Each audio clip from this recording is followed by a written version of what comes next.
देखने जा रहे हैं कि सिलेबस क्या है।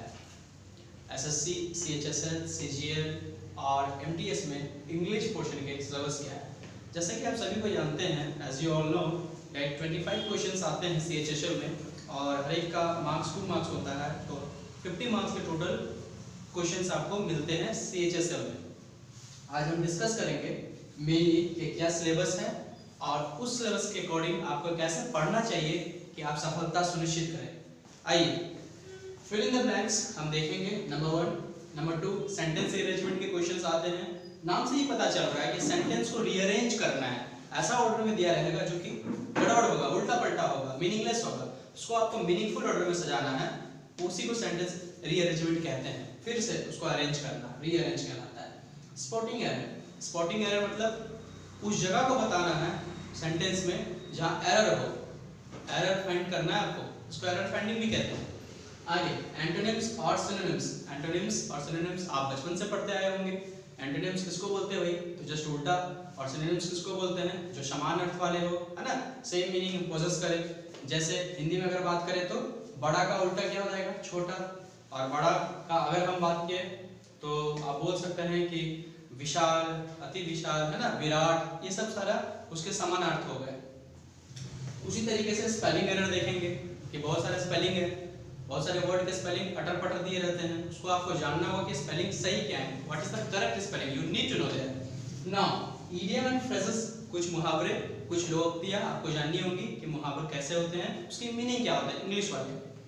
वन वर्ड सब्स्टिट्यूशन, एक ऐसा वर्ड जो पूरे के पूरे सेंटेंस या फ्रेज में शूट करे, उसको हम लोग सब्स्टिट्यूट करेंगे। सब्स्टिट्यूट माने उसके जगह में उसको भेज देंगे, है ना। चलिए सेंटेंस इंप्रूवमेंट, अब यहाँ पे नाम से ही पता चल रहा है वाक्य, सेंटेंस बने वाक्य का इंप्रूव करना है। हम इंप्रूव क्यों करेंगे, क्योंकि कुछ गलत होगा, कुछ एरर होगा। तो आपको 4 ऑप्शंस दिए रहते हैं। आप सभी जानते हैं कि आपको 4 ऑप्शंस मिलेंगे। कॉम्पिटिशन का एग्जाम में आपको 4 ऑप्शन मिलते हैं, उसमें से किसी एक को पिक करना होता है जो सबसे ज्यादा सूटेबल हो, तो उसमें हम लोग सूटेबल वाले को इंप्रूवमेंट के लिए चूज करेंगे। Now active and passive voice, active and passive voice पे भी आपको इंटरचेंज करने के लिए क्वेश्चंस आते हैं। एक्टिव पैसिव वॉइस कैसे होंगे हम सब अभी वन बाय वन देखेंगे। वी विल सी।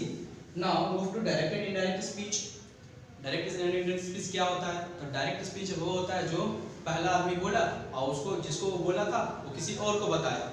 तो अगर हम आपको बोले कि हम रांची जाएंगे, ठीक है, मान के चलिए हम राम को बोल रहे हैं कि हम रांची जाएंगे, तो राम अगर किसी और को, मोहन को बोलेगा, तो बोलेगा ना कि हाँ फलाना आदमी हमको बोला था कि वो रांची जाएगा, है ना। लेकिन हम जब बोले और वो जब बोला, उसमें अंतर होगा, है ना, टेंस का आंसर होगा। चलिए तो हम जानेंगे कि वो कैसे होगा। फिल इन द ब्लैंक्स में बहुत ही सामान्य से हम शुरू करने जा रहे हैं, starting from the very basic one. Fill in the blanks कैसा आ सकता है, जैसे सिंपल सा ग्रामर आएगा और उसको हम लोग स्टैंडर्ड की ओर ले जाएंगे। अभी हम बस आपको एक ओवरव्यू दे रहे हैं कि क्या पैटर्न रहता है, जिससे आपको एंजॉयमेंट मिले, पढ़ने में मजा आए, इंग्लिश सजा नहीं। ही, ठीक है,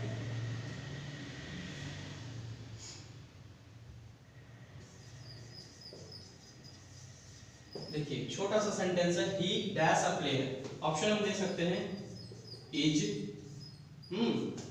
बी में आर, ठीक है, या वर, ठीक है ना, और एक डू में, डी में दे दिया नो इम्प्रूवमेंट का। नो इम्प्रूवमेंट मतलब ये सेंटेंस सही है, ठीक है, या ऑप्शन कुछ है ही नहीं, मान के चलिए नो ऑप्शन। तो आप 3 ऑप्शन से मिल ली, तो आपको बताना है कि फिल इन द ब्लैंक्स में कौन से ये तीनों में सुटेबल है। ही डैश अ प्लेयर, ठीक है, वो एक खिलाड़ी है, तो वो एक खिलाड़ी है के साथ हमेशा आप यहाँ पे आइएगा तो सब्जेक्ट और वर्ब का अकॉर्डिंग जो एग्रीमेंट है उसके अनुसार हम यहाँ करेंगे। तो ही इज अ प्लेयर होगा, या आर अ प्लेयर, या वर अ प्लेयर। तो आर तो कभी हो ही नहीं सकता क्योंकि वो प्लूरल नंबर को बता रहा है और सब्जेक्ट हमारा यहाँ सिंगुलर है। उसी तरीके से वर तो होगा ही नहीं, वो भी प्लूरल नंबर है और पास्ट टेंस में। अगर वो आज होता तो हम लोग कंसीडर करते, लेकिन फिलहाल तो हमारा ऑप्शन में इज है और इज सिंगुलर नंबर को बताता है, तो इज जो है सिंगुलर नंबर को बताता है, इसलिए सबसे सुटेबल हमारा इज है। तो यहाँ पे हम पुट करेंगे ही इज अ प्लेयर। तो इसी तरीके से फिल इन द ब्लैंक्स है। चलिए अब मूव करें सेंटेंस रीअरेंजमेंट की ओर, है ना।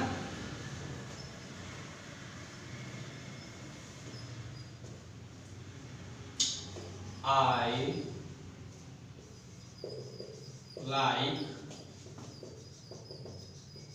Swimming slash to. ठीक है, ऑप्शन बहुत सारा आपको दिया रहेगा कि क्या है, तो मैं एक ओवरव्यू बता रहा हूँ, मैंने पहले ही बताया है। तो इस सेंटेंस को उल्टा पलटा करके दिया हुआ है, मान लीजिए ये ए है, ये बी है, ये सी है और ये डी है। ठीक है, ये सी का पार्ट है, ये वाला पार्ट सी का है, ये वाला पार्ट डी का और ये बी का। ऐसा करके बहुत सारा सेंटेंस आपको लंबा लेंथी सेंटेंस मिलेंगे। अभी हम बेसिक से बता रहे हैं कि आपको रीअरेंज करके एक मीनिंगफुल सेंटेंस सेट करना है। तो आप इजीली, थोड़ा भी नॉलेज होगा आपको इंग्लिश का, तो आप इजीली सेट कर सकते हैं, क्योंकि एक सिंपल सेंटेंस है, आई लाइक टू स्विमिंग। ठीक है, मुझे स्विमिंग करना पसंद है, आई लाइक टू स्विमिंग। ठीक है, तो यहाँ पे टू के साथ स्विम आएगा, स्विमिंग नहीं आएगा क्योंकि ये जीरंड बन जाएगा। तो यहाँ पे एक एरर ये भी था, आई लाइक टू स्विम, मुझे स्विमिंग करना पसंद है। अगर हम स्विमिंग कहेंगे तो टू नहीं लगेगा क्योंकि ये इन्फिनेटिव है, तो आई लाइक स्विमिंग ये होगा। तो अगर टू लगा रहे हैं इन्फिनेटिव, तो इन्फिनेटिव के साथ हमेशा V1 आता है। अभी मैं V1 V2 जो बोल रहा हूँ आपको समझने के लिए, जब हम क्लासेस करेंगे तो समझ में आ जाएगा कि इन्फिनेटिव क्या है, जीरंड क्या है। आई लाइक टू स्विम, मुझे स्विमिंग करना पसंद है।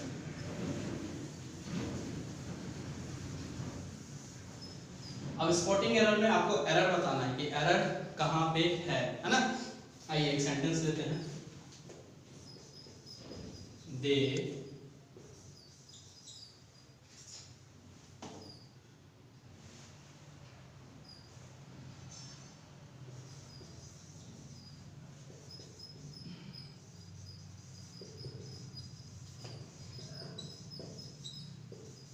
मॉर्निंग। ठीक है, सेंटेंस है आपका, they has been playing since morning, है ना। अर्थ में जाएंगे तो फिलहाल तो अर्थ निकलेगा, लेकिन ग्रामर के अकॉर्डिंग ये सेंटेंस गलत है कि वो सुबह से खेल रहा है ना, सिंस मॉर्निंग, सुबह से। तो अगर हम बात करें यहाँ पे मेरा एरर कहाँ पे है, किस पोर्शन में है, सिंस में है, मॉर्निंग में है, प्लेइंग में है, डे में है, कहाँ पे एरर है, ऑप्शन में आएगा। तो हमको एरर यहाँ पे दिख रहा है हैज बीन में है, क्योंकि सिंपल सा ग्रामर, बिल्कुल सिंपल ग्रामर, दे के साथ हैव लगता है, हैज नहीं लगता, क्योंकि ये प्लूरल वर्ब है, सब्जेक्ट वर्ब एग्रीमेंट फिर आया। दे हैव बीन प्लेइंग, अगर हम हैज के जगह यहाँ पे हैव लगा दे तो ये सेंटेंस करेक्ट हो जाएगा, they have been playing since morning. तो हमने एरर फाइंड करना सीखा, और जस्ट इसी के साथ मिलता जुलता है, एरर तो फाइंड करना सीखा केवल, उसको इंप्रूव करना नहीं सीखा। लेकिन नीचे वाले पोर्शन एक सेंटेंस इंप्रूवमेंट है, एरर तो फाइंड करनी है, उसके साथ उसको इंप्रूव भी करना है कि क्या बेटर ऑप्शन होंगे।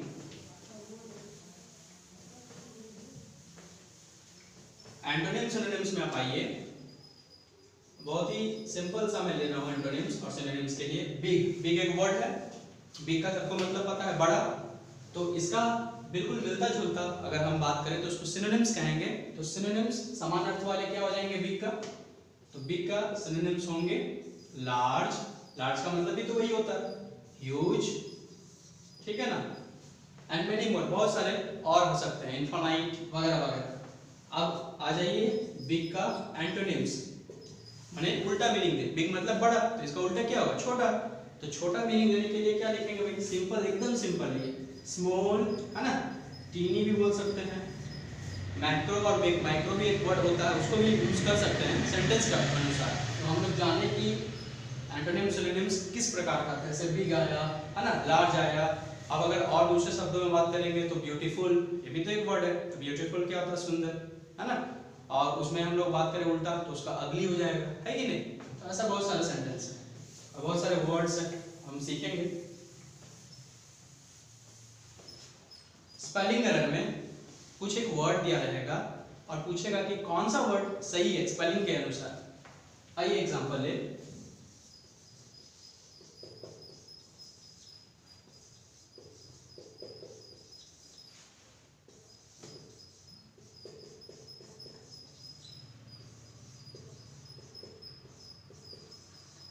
देखिए कमिटी, कमिटी, कमिटी, ऐसा करके कुछ स्पेलिंग दिया हुआ है। इसमें से जो सबसे राइट वाला वर्ड है स्पेलिंग के साथ, वो आपको पिक करना है। कमिटी, कमिटी, कमिटी और कमिटी, कौन सा स्पेलिंग राइट है। तो इसके लिए जब आप नॉलेज गेन करिएगा, स्टडी करिएगा, तो आपको पता चलेगा कि राइट स्पेलिंग क्या है और कमिटी का राइट स्पेलिंग क्या है। ये तो बस फ्यू सेकंड्स वाले हैं, आराम से आप चूज करके लिख सकते हैं। कमिटी का राइट स्पेलिंग होता है COMMITTEE, तो ये राइट है, तो ये हमारा बी वाला आंसर सही है। तो वैसा क्वेश्चन आएंगे।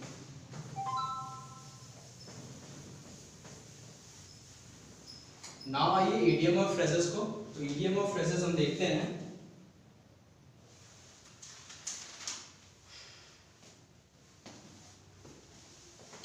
बैक एंड कॉल एक इडियम है, बैक एंड कॉल, ठीक है ना, जिसका मतलब हुआ कि जैसे ही बुलाया वैसे ही पहुंच गए, माने तुरंत है, तत्पर है, एकदम सर्विस में है। जैसे ही बुलाया जाए वैसे ही आप सर्विस में, कोई आपको बुलाए तो आप पहुंच गए, ठीक है ना। जैसे आप बोल सकते हैं he is always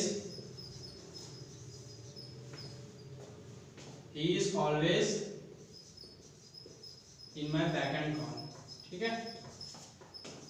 तो हमेशा मेरे सर्विस में रहता है, जैसे ही मैं बुलाता हूँ वैसे ही वो आ जाता है। तो इसका मतलब हमको जानना था बैक एंड कॉल। अगर आप वर्ड समझिएगा, वर्ड्स का मीनिंग में, तो बैक का मतलब क्या हो रहा है, पीछे, कॉल का मतलब क्या हो रहा है, हाँ, किसी को बुलाना, है ना। तो अगर वर्ड्स में जाइएगा तो उसमें मीनिंग कुछ और निकलेगा, लेकिन ये फ्रेज है तो फ्रेजल वर्ब से मीनिंग क्या निकलेगा, वो फ्रेजल वर्ब का टॉपिक है, हम लोग वहाँ डील करेंगे और जानेंगे कि फ्रेजल वर्ब का बहुत सारे फ्रेजल वर्ब होते हैं, उसके मीनिंग्स क्या होते हैं, सेंटेंस में उसका यूज कैसे करते हैं, सब सीखेंगे हम लोग वन बाय वन।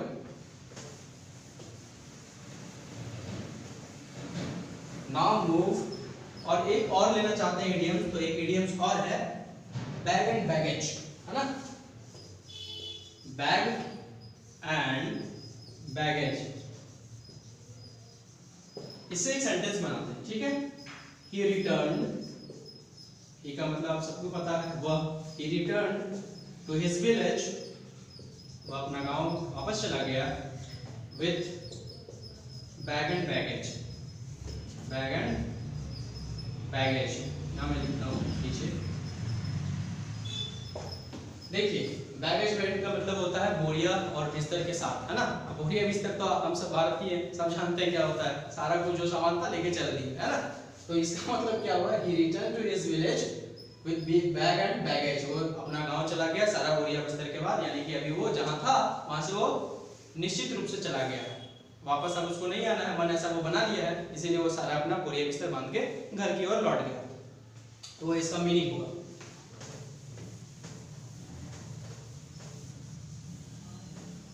नाउ अब आप बताइए वन वर्ड सब्स्टिट्यूशन में, एक वर्ड को सब्स्टिट्यूट करना है ना, वन वर्ड सब्स्टिट्यूशन में, जैसे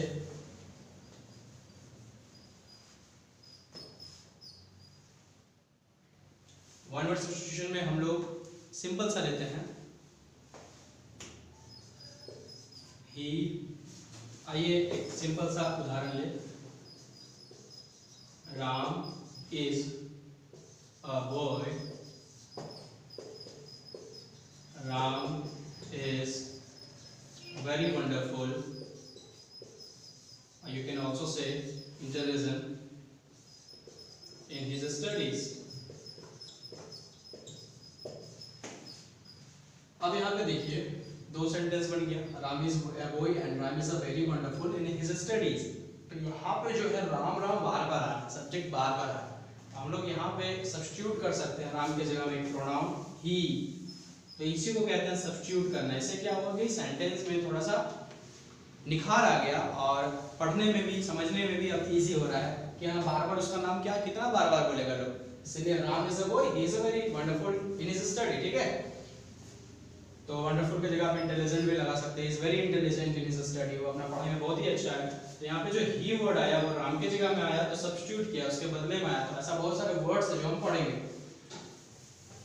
पूरा एक सेंटेंस के बदले में भी जो उसका मीनिंग को बता दे, वैसा बहुत सारे वर्ड्स हैं वो भी हम पढ़ेंगे। उसके बाद आप आ जाइए सेंटेंस इंप्रूवमेंट में। सेंटेंस इंप्रूवमेंट में देखिए, जैसे एक सेंटेंस मैंने लिया था, है ना, एरर का, वैसे ही ले लेता हूँ फिर से, दे हैज बीन प्लेइंग, बहुत सारे सेंटेंस लिए जा सकते हैं, लेकिन मैं समझाने के लिए वही ले रहा हूँ जिसमें आपको एरर समझ में आया होगा। They have been playing since morning, ठीक है। अब यहाँ पे बहुत सारा आपको ऑप्शन रहेगा, चलिए ऑप्शन भी ले लेते हैं ABCD करके।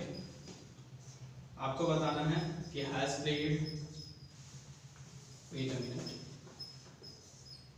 Has been, B, have been, C is been या डी में नो इम्प्रूवमेंट का जरूरत नहीं है, सेंटेंस सही है। ये चार ऑप्शन है आपके पास। अब देखिए they has been playing since morning, ठीक है। तो ये कैसा सेंटेंस है? अगर आप टेंस की बात करें तो फिलहाल तो यहाँ ग्रामेटिकल एरर है, और क्या एरर है उसको हम लोग को सुधार के लिखना है, सेलेक्ट करना है कि क्या सही होगा। तो दे के साथ तो हैव लगेगा, जैसा हम लोग पहला वाला एरर में देखे। ये तो बिल्कुल सब्जेक्ट एग्रीमेंट के अकॉर्डिंग आया, लेकिन साथ ही साथ टेंस के अकॉर्डिंग भी आना चाहिए। They have been playing since morning, ये क्या है? अभी वो प्रेजेंट की बात कर रहा है, और ये प्रेजेंट परफेक्ट कंटीन्यूअस बनाना है। तो प्रेजेंट परफेक्ट कंटीन्यूअस के लिए क्या चाहिए थी? और दे है तो उसके लिए तो हैज लगेगा ही नहीं, हैव लगेगा। वेरी सिंपल है। तो दे के साथ हैव लग गया, और चूंकि परफेक्ट है और कंटीन्यूअस में है और प्रेजेंट का है, इसीलिए हैव। अगर पास्ट का होता तो हैड लगा लेते, फ्यूचर का होता तो विल हैव लगा लेते। ऐसा सारा चीज आपको हम बताएंगे क्लासेस में। तो अभी हमारा इसके अकॉर्डिंग सही क्या हुआ? Have been, they have been playing since morning. वे सभी खेल रहे हैं और अभी तक खेल ही रहे हैं, है ना। इसीलिए इसको कहा जाता है कि ये परफेक्ट है और कंटिन्यू है, इसीलिए परफेक्ट कंटीन्यूअस। और प्रेजेंट टेंस कहते हैं वाक्य, इसीलिए प्रेजेंट परफेक्ट कंटीन्यूअस। चलिए, अब एक्टिव और पैसिव वॉइस में आने से पहले आपको टेंस का थोड़ा समझ होना चाहिए, और ग्रामर का समझ होना चाहिए, साथ ही साथ वर्ब का समझ होना चाहिए, वर्ब के फॉर्म्स के समझ होने चाहिए। उसके अकॉर्डिंग बस दो चार चीज बातें हैं जिससे आप एक्टिव और पैसिव बना सकते हैं। और इससे पहले तो आपको सब्जेक्ट और ऑब्जेक्ट का भी समझ होना चाहिए कि सेंटेंस में सब्जेक्ट किसको कहते हैं और ऑब्जेक्ट किसको कहते हैं। आइए एक सेंटेंस लेते हैं। राम किल्ड, मैं नीचे लिखता हूं, रावण। राम ने रावण को मारा, हिंदी में इसका ये अर्थ हुआ, राम ने रावण को मारा। तो हम लोग जानते हैं कि इस वाक्य में, सेंटेंस में सब्जेक्ट किसको बोलते हैं? तो सब्जेक्ट उसी को बोलते हैं जिस सेंटेंस में जिसके बारे में बात हो रही हो, जिस चीज के बारे में बात हो रही है, उसको हम लोग सब्जेक्ट कहते हैं। सब्जेक्ट यानी कि विषय, और विषय क्या होगा? कुछ तो होगा ना जिसके बारे में बात करेंगे सेंटेंस में, हैं? तो उसी को हम लोग सब्जेक्ट कहेंगे। कुछ तो होना चाहिए टॉपिक बात करने के लिए, तो उसको हम लोग सब्जेक्ट कहते हैं। और सब्जेक्ट के विषय में जो भी बात की जाए वो प्रेडिकेट कहलाता है, और जो मेन बात की जाए सब्जेक्ट के बारे में उसको ऑब्जेक्ट कहते हैं। तो यहाँ पे देखिए इस सेंटेंस में सब्जेक्ट क्या है? राम का बारे में बात किया जा रहा है। राम किल्ड रावण, राम ने कुछ काम किया, तो एम्फसाइज में राम पे दिया जा रहा है। We are giving emphasize on Ram. Okay, so Ram यहाँ पे क्या है? सब्जेक्ट है। राम यहाँ पे हमारा सब्जेक्ट है। और हमेशा जानिए सेंटेंस फ्रेमिंग के लिए तीन चीज होगा तभी सेंटेंस बनेगा, वो है सब्जेक्ट, वर्ब और object. Subject plus verb plus object जब तक नहीं होगा, ये तीनों का सम्मिश्रण, तब तक नहीं बन सकता, किसी भी वाक्य का निर्माण नहीं हो सकता। ठीक है, तो राम यहाँ पे हमारा सब्जेक्ट है, और इसके विषय में क्या बोला जा रहा है कि उसने किसको मारा? तो ऑब्जेक्ट कौन है जिसपे उसका काम पड़ रहा है? रावण। रावण यहाँ पे ऑब्जेक्ट हो गया, है ना। और किल जो है वर्ब है, मारने का कुछ काम किया। वर्ब क्या होता है? कुछ काम को बताना या किसी चीज की अवस्था को बताना, है ना, स्टेट को बताना, एक्शन को बताना, यही तो वर्ब होता है। तो वर्ब यहाँ पे क्या काम किया गया है? राम के द्वारा, सब्जेक्ट के द्वारा। यहाँ पे चूंकि सब्जेक्ट तो हम नाम नहीं बोलेंगे, अब हम ग्रामर की दुनिया में हैं, तो इसलिए इसको हम सब्जेक्ट से संबोधन करेंगे। तो सब्जेक्ट यहाँ पे कौन है भाई? राम है। और राम ने क्या किया? सब्जेक्ट ने क्या काम किया? मारने का। तो मारने का क्या काम किया? किल्ड। तो किल्ड यहाँ पे जो वर्ड है वो किल्ड क्या है? वर्ब है। और ऑब्जेक्ट क्या है? रावण। ठीक है ना। तो आप समझ गए होंगे कि यहाँ ऑब्जेक्ट कौन है, सब्जेक्ट कौन है, और सारा चीज वर्ब कौन है। आइए अब हम जाने एक्टिव पैसिव वॉइस में कि इसका क्या मतलब है। बहुत अच्छा मतलब, आइए जानते हैं। मैं लिख देता हूँ subject plus verb plus object, ये तीनों होंगे तो सेंटेंस बनेगी। Now move to the next topic, that is our active and passive voice. So let's take an example, and our example was Ram killed Ravan. ठीक है, अब आ जाइए। अब अगर आपको समझ हो गया सब्जेक्ट किसको कहेंगे, वर्ब किसको कहेंगे, ऑब्जेक्ट किसको कहेंगे, तो आप ये भी जान गए होंगे कि सेंटेंस में ये सब कैसे होंगे और इसका कैसे आपको पता चले। तो जिस वाक्य में, जिस सेंटेंस में सब्जेक्ट कुछ करता है, सब्जेक्ट कुछ करता है माने जिसके बारे में हम बात की जाए वो खुद में कुछ करे, खुद से कुछ करे, है ना, तो उसको बोलते हैं हम लोग, वैसे सेंटेंस को हम लोग बोलते हैं एक्टिव। वो खुद एक्टिव है, पैसिव नहीं है, एक्टिव है, खुद कुछ कर रहा है। अब एक्टिव से मतलब आप समझ सकते हैं, है ना। अब पेसिव में है कि वो नहीं कर रहा है, सब्जेक्ट नहीं कर रहा है, सब्जेक्ट पे कोई काम होने का पड़ रहा है ना, सब कुछ पड़ रहा है। जैसे दूसरा सेंटेंस एक लेते हैं, Ravan was killed by Ram, है ना। अब देखिए पहला वाक्य है क्या, सेंटेंस वन में राम किल्ड रावण, राम ने रावण को मारा, और दूसरा है Ravan was killed by Ram. अर्थ वही निकल रहा है मिलजुल के, लेकिन लिखने का जो शैली है वो बदल गया। वो शैली बता रहा है सब्जेक्ट और ऑब्जेक्ट पे किसने क्या काम किया और क्यों किया। तो पहला वाला वाक्य में सब्जेक्ट डायरेक्ट काम कर रहा था, मारने का, राम किल्ड रावण, रावण को मार दिया गया राम, है ना। और दूसरा सेंटेंस में रावण वाज किल्ड, रावण को मारा गया, है ना, रावण को मारा गया राम के द्वारा। तो यहाँ पे जो सब्जेक्ट, यहाँ देखिए एक चीज और, सब्जेक्ट और ऑब्जेक्ट एक्टिव पैसिव में थोड़ा सा चेंज हो जाता है, ठीक है ना। यहाँ पे सब्जेक्ट कौन था, राम किल्ड रावण, राम सब्जेक्ट था, ये वर्ब था, ये ऑब्जेक्ट था। अभी यहाँ पे रावण सब्जेक्ट बन गया, रावण सब्जेक्ट बन गया। ये आपको अच्छी तरीके से याद रखना है, एक्टिव और पैसिव वर्ब्स में एक्टिव का सब्जेक्ट, पैसिव का ऑब्जेक्ट, और पैसिव और एक्टिव का ऑब्जेक्ट, पैसिव का सब्जेक्ट, वाइस वर्सा, है ना। अगर उसका सब्जेक्ट है तो इसका ऑब्जेक्ट बनेगा, उसका ऑब्जेक्ट है तो इसका सब्जेक्ट बनेगा। चलिए, अब कुछ लग रहा होगा कि क्या क्या कर रहे हैं, क्या बताया जा रहा है, लेकिन अब आराम से पढ़िएगा ना, आराम से क्लासेस करिएगा तो सब समझ में आ जाएगा। Ravan was killed by Ram, तो यहाँ पे वाज किल्ड पूरा का पूरा वर्ब है, हेल्पिंग वर्ब क्या होता है, मेन वर्ब क्या होता है, सारा पढ़ाया जाएगा आपको, ऑक्सिलरी, है ना, मॉडल वगैरह सब। Ravan was killed by Ram, preposition by हो गया, और राम यहाँ पे ऑब्जेक्ट है, ठीक है। तो देखिए यहाँ पे सब्जेक्ट कौन है, राम। मैं थोड़ा फ्रेश करके लिख देता हूँ इसको,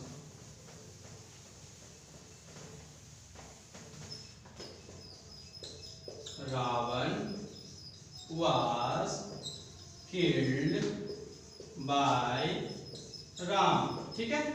रावण मारा गया किसके द्वारा भाई, तो राम के द्वारा। तो यहाँ पर रावण कौन है, सब्जेक्ट है, और सब्जेक्ट क्या कुछ काम कर रहा है, देखिए सुनने में लग रहा है कि रावण was killed, रावण कुछ काम कर रहा है, सब्जेक्ट यहाँ कौन है, रावण, और रावण तो कुछ काम नहीं कर रहा है, रावण was killed, रावण के लिए कुछ किया जा रहा है, और रावण के लिए कुछ किया जा रहा है, इसका मतलब सब्जेक्ट पे एम्फसाइज दे रहा है किसी चीज का होने का, तो यही होता है पैसिव वॉइस।